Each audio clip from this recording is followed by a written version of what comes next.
Mm-mm-mm. Hey, what's good, fam? This is Chandre over here in Dallas, man. I was just checking out your video. I just wanted to touch on something, and your analysis was pretty cool too. But about Pacquiao throwing 80 to 90 punches around, he's capable of doing that. He actually has pretty good stamina. But one of the things that you left out of your analysis is that Mayweather's stamina is equally as great, if not greater.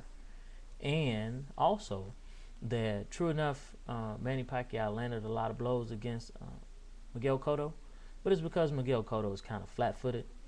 He kind of stands straight in front of you, and he will actually trade and brawl with you.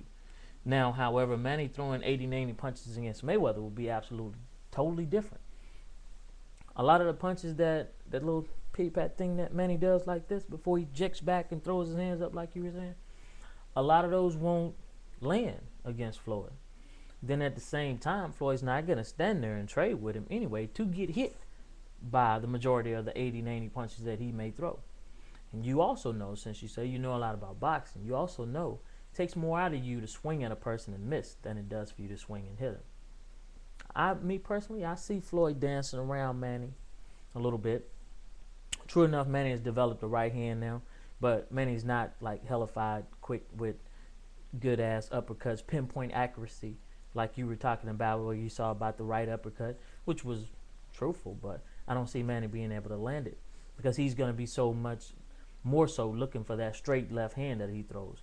But with Floyd circling to his right, to his weak right arm, even though he has that right hook, I don't see Manny being able to really capitalize with his power punches. So I actually see Manny getting outboxed, hellified. I mean, true enough, sometimes he can get some licks in, but if you go back and you also study a lot of Floyd's tapes, Floyd can actually take a punch.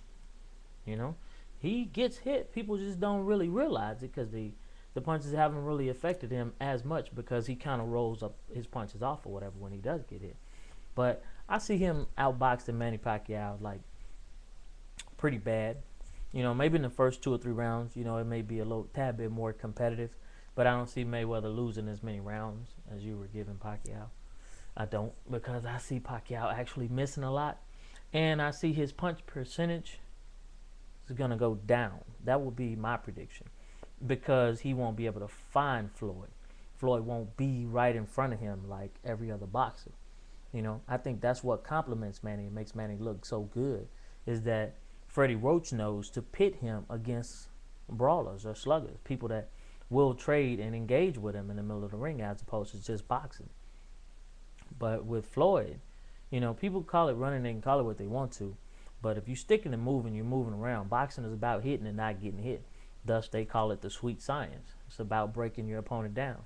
And I see Floyd breaking him down and possibly even getting a late stoppage on him. True enough, Manny stands a puncher's chance. I'm not taking anything from Manny. But you have here a slugger slash brawler versus a pure boxer. And it's going to be a good fight. I'm eager to see it myself. But feel free to hit me back, shoot me back a video or whatever you want to do. Hit me back, like you said.